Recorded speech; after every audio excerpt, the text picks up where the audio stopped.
ubaba uRamaphosa nalaba hamba kanye nabo babulala umbutho bafana nomuntu oyinkosana ekhaya obekwe endlini engenhla ofana ukuthi agade lo muzi ukuthi abe khona abese yena uyanishaya uyangikhipha la ekhaya ufuna ukusala yedwa la ekhaya emzini kababa.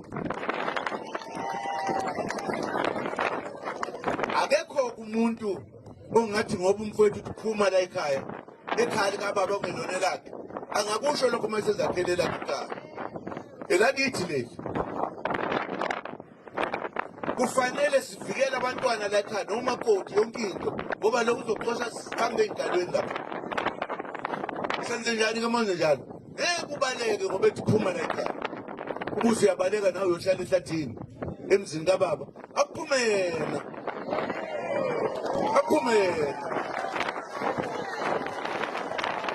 Lento esiyenzayo ke manje ngeke nje ukuthi ngoba uhlele ekhaya ukayihlo uqhamuka imamba lapha ithitshiza ithiza la usuzobaleka uzishiye ney'ngane imamba ifike iqeda abantu.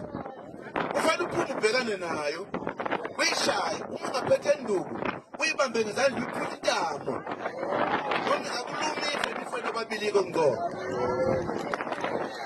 Impela sathi ke thina sithatha lesimo njengesimo somzo wakhile ukuthi indodana leshiwo baba iyahlupha iyasikhipha la asiphume singene emaxhebeni nasemalawini silola imkhonto siphume soyigwaza sixoshe yona la ekhaya. Ayikho into esoyenza siyixoshe tu